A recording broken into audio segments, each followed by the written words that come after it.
Thanks for tuning in to Murder News, your true crime news source for missing persons, breaking cases, survivor stories, and cold cases, plus recommendations for the newest TV shows and podcasts. We want to create a safe space for you all to explore the idea of being in a cult without actually committing murders or brainwashing people. I'm Aurora.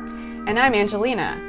Cults are no fun alone, so don't forget to like, comment, and subscribe, and tell all of your true crime friends to join the commune at patreon.com/murdernews. This is the Week in True Crime.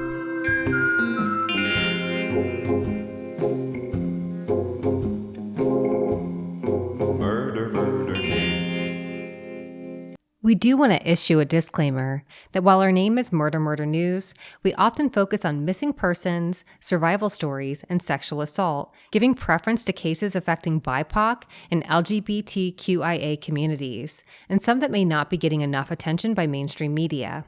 Our intent is to bring attention to these cases and make sure these stories are told from the perspective of the victim or survivor. We do our best to report accurate information about these cases, but because they are still breaking, it can be hard to find reliable information. We love hearing your feedback, so just send us a message if the information we have researched is inaccurate or out of date, if you just think we got it wrong, or if you want us to help share you or your loved one's story. Our email is always open at murdernews@gmail.com. We have some new developments for you in the case of 37-year-old mother of two, Rossana Delgado. Rossana was reported missing on April 16th by her husband when she didn't make it home from a shift at her part-time job as a rideshare driver. She had called her husband from a mall in Doraville, Georgia, to let him know that she was dropping off her last passenger and would head home afterwards. She was caught on surveillance video shopping at a Ross store in that mall shortly after the phone call, and she's not been seen since. Rossana's husband, Yanni Castro, tracked her phone to a home in DeKalb County and then onto a storage facility on Covington Highway, where he discovered a bloody face mask, which led Rossana's loved ones to fear for the worst. 4 days later, Rossana's body was discovered by police making a welfare check in the rural mountain community of Cherry Log, Georgia. Her cause and manner of death have not yet been released, but police do have warrants out for the arrest of 4 suspects who they believe could be on the run, and may even have fled the state of Georgia. The suspects include 30-year-old Megan Elisa Colon of Stone Mountain, Georgia, 35-year-old Juan Ayala Rodriguez of Gainesville, Georgia, 26-year-old Oscar Manuel Garcia of Austell, Georgia, and 29-year-old Mario Alberto Barbosa Juarez of Oklahoma City, Oklahoma. Police are also looking for a 5th suspect that has yet to be identified, who was photographed wearing a hoodie and a blue baseball cap. Megan may be traveling under the alias of Grace Bideau, along with her 4 young children. Also missing is Delgado's red 2017 Ford Focus with the license plate RUZ0932. Authorities are also looking to identify a woman caught on surveillance video shopping in the mall with Rossana Delgado, who may have been the last person to see her before she met her assailants. It doesn't appear to be Megan Colon, and this is not someone who Rossana's friends and family recognize. If you would like to report a sighting of one of the suspects, or if you have any information that could help lead to an arrest, you can call the GBI tip line at 1-800-597-TIPS. You can also report the information online at gbi.georgia.gov or by downloading the mobile app See Something, Send Something. We'll include links to all of the above in the details below this video. 29-year-old Jaida Peterson was from Florence, South Carolina, and had come out as transgender when she was 17 years old, according to her childhood friend Tawanda Barnett. Tawanda said she already knew before Jaida told her, and she always remembered she had a smile on her face and was always cracking jokes.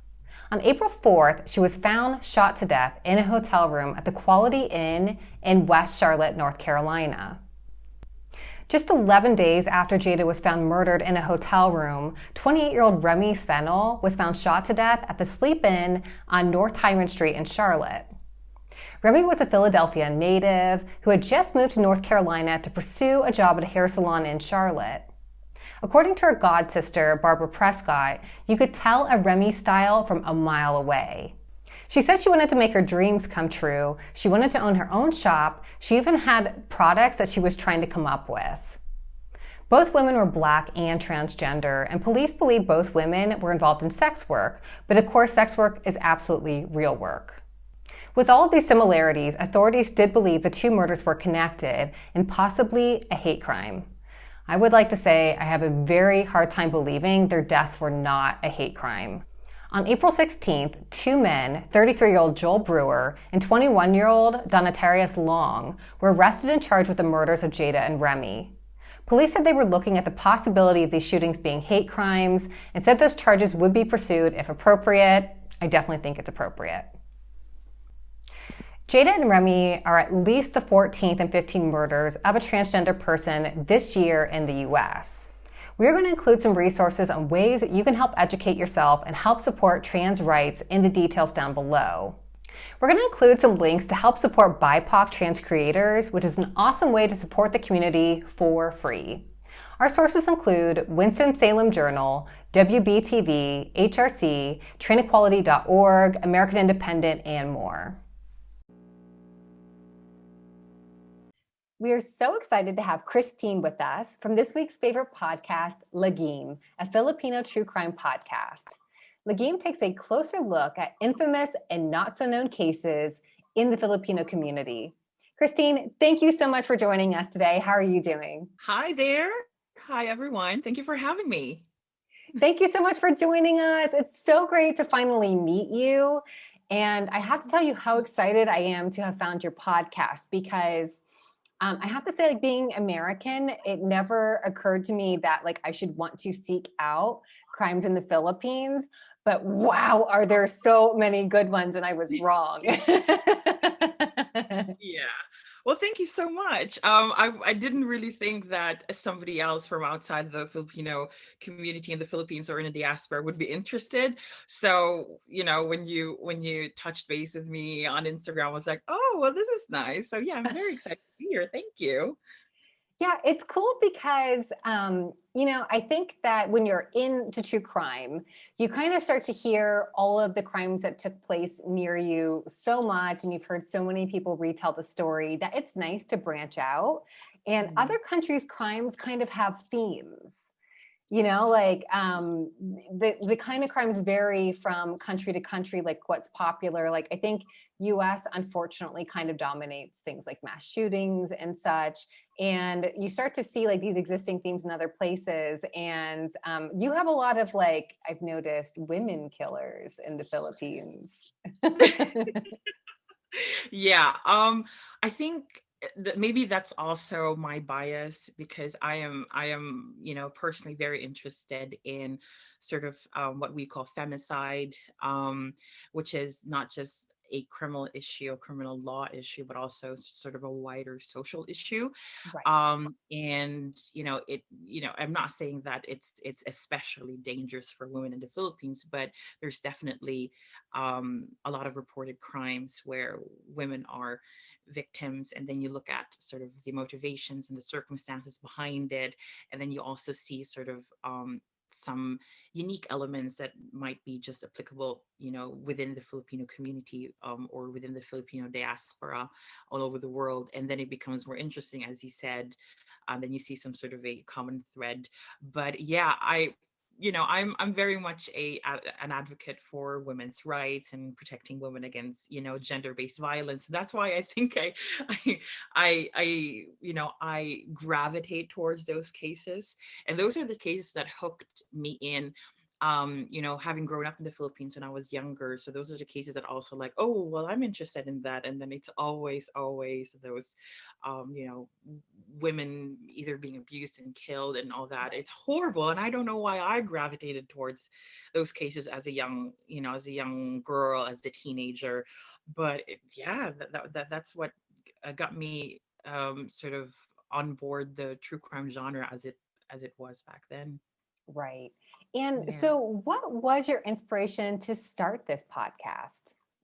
Oh, God. I've been into true crime podcasts, I think, since Serial, and I think A lot of us got started that Sure. way. But I've been into true crime in general since, oh my God, since the first Law and Order, series and all these CSIs.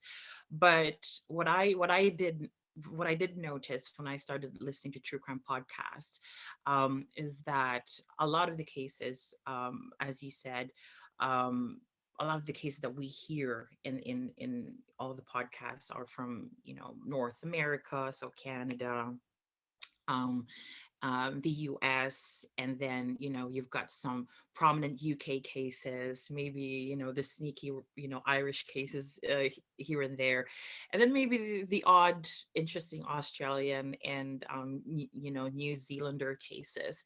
And then I've always wondered, like, hold on, like, I've grown up in the Philippines. We have some pretty wild stories, some pretty wild cases on there.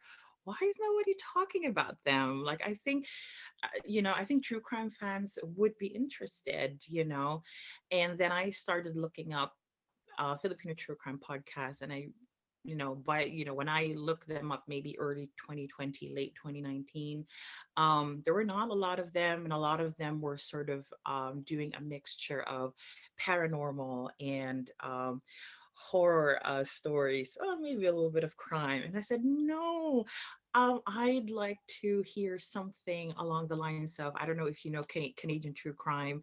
It's hosted by this wonderful Australian podcaster. And the way she does her podcast is sort of very research intense, one person narrative. Like, where are those podcasts? You know, telling people about Filipino true crime. And then I said, well, if there's nobody else out there doing it, I might as well jump in and, Right. do it myself. But at that point, I was very busy. I was still a practicing lawyer then, super, super stressed, super, super busy, lots and lots of pressure from the job. And then the pandemic hit. And then I said, I'm never going to be able to do this. And then at some point, I realized, you know what? I don't even like being a lawyer anymore, which was a long time, which was something that didn't just happen then, but it's been sort of like 2, 3 years in the making. Um, and then I said, you know what? This pandemic made me realize a lot of things, and I shouldn't really be waiting for the perfect timing. The perfect timing is what you make of it. So, you know what? And, before you know it, I quit my job. I moved cities with my partner, and then I launched a podcast. So that's sort of the nutshell version of it all. Fantastic. And I'm so glad that you did, because I don't think I knew that you were an attorney prior, but I feel like attorneys have the best true crime podcasts. You Like I really? feel, yeah, I feel like having, first of all, like an understanding of the legal system. I have this true crime show and I have no idea what I'm ever talking about. I am such an amateur. And like all the time I find myself not understanding how things with like judges and this, like whatever, and like trying to research that from zero. I started at zero with that. And so even if you're not in criminal defense, or even if you're not in that, I think like having an understanding for how that all works helps with the ability to do research and also storytelling. And like you're an amazing storyteller, so I can see that coming through now that you've Oh, mentioned thank it. you. But I do have to say that, I think with lawyers getting into podcasts and doing true crime, or, former lawyers doing this, sometimes there's a jadedness as well, because I think that's just how some lawyers are. We grew into our jadedness, unfortunately, because of what we see. I was not a criminal lawyer. I was a, public family lawyer, as we call it here in England, or a childcare lawyer. And you still are, when I was practicing, it was a very short time that I practiced, but I've been in the legal industry for a decade or so. But the kind of horror stories, the horrible, family stories that you hear still make you feel, oh my God, there's no hope in humanity at all. I don't have faith Right. in humanity at all. And you become did. And then when I remember thinking, looking at the cases that I've covered, or the case that I want to cover, I become very skeptical of like the judicial system, the politicians involved, Right. everybody who's powerful. I'm always always skeptical, always jaded about them, because that's what I saw when I was practicing. And I don't know if that if that comes through in my storytelling or anything, but yeah, unfortunately, some lawyers do become that. Right. Right. So, what is it that got you into true crime in the first place? Was it having an interest in legal issues? Was it true crime TV as a kid? What's your origin?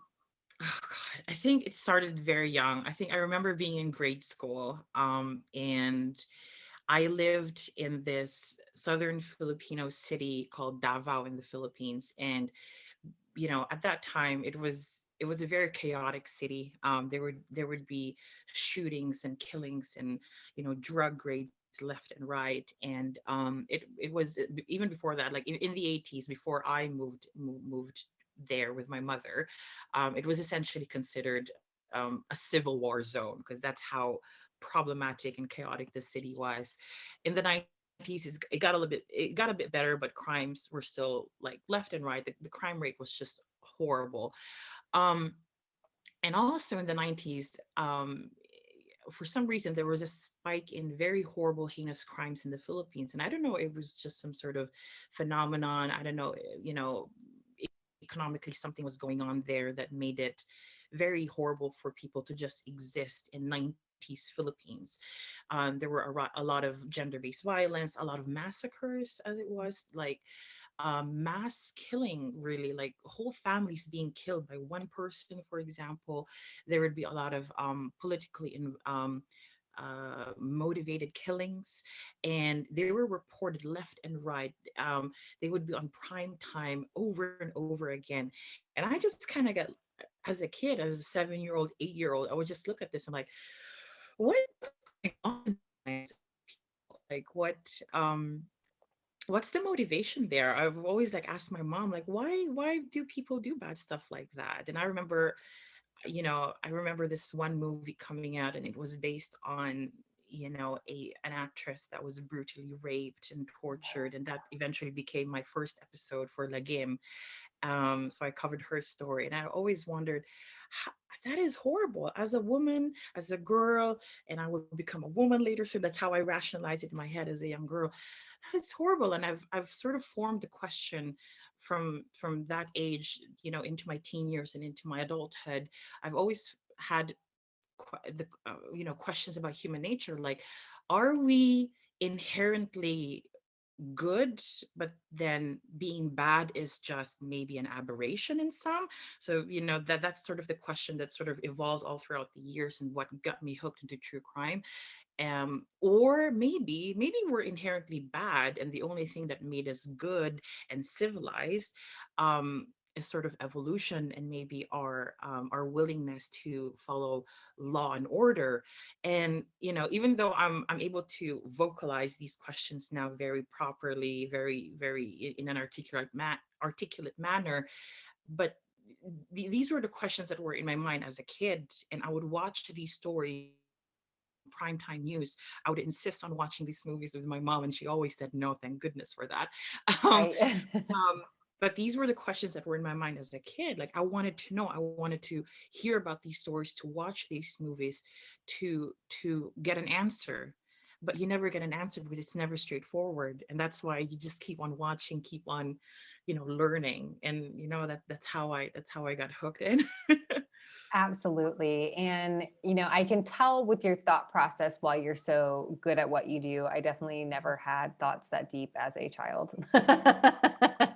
I mean, it But might sound deep now, but I think no, back then we were just like, "Oh, why are they doing that, mom? Like, right. why be like that?" It started very simple, but then it's a Yeah. journey. Mhm. Yeah, but I think that makes sense for your process of probably how you find these stories and do research, like that sense of curiosity. Two episodes of yours I found especially interesting were your episode on Elsa Castillo and Claudine Belishano. Of all the Mhm. cases you covered, is there one particular case that keeps you up at night? Oh, I think all of them keep me up at night, but certainly the Elsa Castillo case keeps me up at night because we never what keeps me up at night about Elsa is, sure, it was very brutal. It was very brutal and horrible, and the way that it was told when I was a kid was very graphic, and they did not they did not blur out pictures back then. They would just show us everything. Like it didn't even matter. Censorship was not even a thing, um so sure, that was disturbing, but I always wondered, what was the motivation? What was his reason for killing her in that way? Because it seems overkill. Like, you could, Right. there was obvious um evidence of blunt force trauma. So, she could have just died that way. Just let her, hit her on the head. Okay, you've done your thing, you've killed her. Why dismember her? Why? What is that rage? What? So that case has always stayed with me. um and the poor family never got any answer from him. He is living his life out somewhere in California. That's the last thing we've heard. He got his parole from our government in the Philippines, but the family never had the chance to get that closure, to understand what happened between the two of you, as boyfriend and girlfriend, that made you do this to our daughter, that made you do this to our niece. Right. And I think that's more horrifying for me, than the crime itself, because her parents must be very old now, maybe dead, and they may have just died without knowing why. What did she do, or what happened there? So Right. yeah, definitely Castillo case is something that stays with me. I think the other case that really puzzles me, it's more of a crime mystery, is the Michael Maring mystery. The South African born US treasure hunter. And there's so many stories about him. Was he a treasure hunter? Was he a CIA agent? Was he maybe, a U.S. terrorist sent to the Philippines to start some sort of proxy terrorist attack, to get the Philippines on board with the American sort of war on terrorism post 9/11, because this was all part of that era. Right. um, and he was involved in this explosion. He was rushed off to hospital. Next thing you know, Americans in suit whisked him off to Manila, whisked him off to the US, and our government never got to question him, never got a witness statement, never got him into court. And he got to live his life out. I don't even remember anymore where exactly, but somewhere in the US, with a new name, with a new family, and no one knows what Wow. happened. And that will forever, stay with me, because it's true that he might have been one of the elements that got the Philippines on board, when the US declared war on terrorism, because we had some Muslim separatist rebel groups in the south, where I come from. And even though it was not quite sure back then if they were maybe backing the Al Qaeda, or maybe being a member of whatever Bin Laden's network was, but it certainly, whatever that explosion that this Michael Maring person started, it motivated the government back then to say, sure, we're going to band with America. It seemed like we're also hit by this, so we might as well get on board. And he was a chess piece of that, I think. And we'll never know the whole story. I tried to research it as much as possible, but I don't think that was the full story, and it'll forever be a crime mystery to me. Wow, that's Yeah. a wild one. And those Yeah. cases really get me to the ones that like there is just no resolution for. Like I really mull those over the most. Yeah. Yeah. When you feel like, I'm just this tiny podcaster, and there are people who know more, who will have much more darker secrets, and we'll never know about them. And who knows, it might go till up to the White House or Pentagon, but we'll never know. Right. Podcasters. Right. Well, Christine, it has been an absolute pleasure getting to meet you and having you on with us today. Can you let our viewers know where they can find you on social media? Of course. So Lagim podcast can be, well, we are on on all the platforms, but I mainly post extra true crime content and updates on Instagram. So we are at Lagim Podcast. We also have a fan page on Facebook and a discussion group. So if people want to join, just search for Lagim Podcast on Facebook, and that's spelled Lagim. So hopefully, not too complicated. Yeah, and thank you so much for having me. This was such a great conversation, and I love your show. I love the energy of your show. Thank you so And much. yeah, thank you for arranging this. I'm really really pleased that this could happen. Thank you so Thank much. you. It's been such a pleasure. And be sure to subscribe to Lagim wherever you listen to podcasts so you don't miss a single episode. This week, we're watching Cruel Summer on Hulu.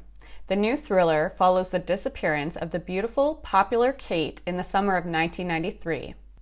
Jeanette goes from being an awkward 15-year-old girl to the most popular girl in school over the next year. But does she have something to do with Kate's disappearance? The show will give you every imaginable cover version of the Cranberries songs and kind of feels like a cross between Pretty Little Liars and The Sinner. Have you started the show? Let us know your thoughts in the comments below. We want to invite you to join us for the ultimate true crime and drag brunch. We are hosting a drag show with Murders of Drag, Beyond the Rainbow, and John Bonet Superstar featuring Noodles. We will all present true crime stories spotlighting the ongoing crisis of violence facing the transgender community. We encourage you to line up those mimosas, Bloody Marys, lattes, and pancakes. All proceeds benefit the Trans Defense Fund LA, which is a mutual aid group created in response to the disproportionate violence trans women face. Trans Defense Fund LA provides trans individuals with safety kits and self-defense classes. Check out the link below to get your tickets to the show. We wanted to give a shout out to our newest subscriber on Patreon. Thanks so much to Fanny T for all your support. Keep an eye on the mail for your new MMM button. Thanks so much for tuning into This Week in True Crime with Murder Murder News. If you haven't already, hit the subscribe button below, give us a thumbs up, and tell all of your true crime friends. Help support Murder Murder News by visiting our Patreon at patreon.com/murdermurdernews. We have some great benefits like merch, a shout out on our YouTube and podcast, exclusive episodes, and early access to tickets for our live online events. Your support helps us feed the MMN goats, add to our community wig wall, and help support our amazing writers that keep you up to the latest breaking news every day on murdermurder.news. And don't forget to follow us on Instagram, Twitter, Facebook, and TikTok. See you next week.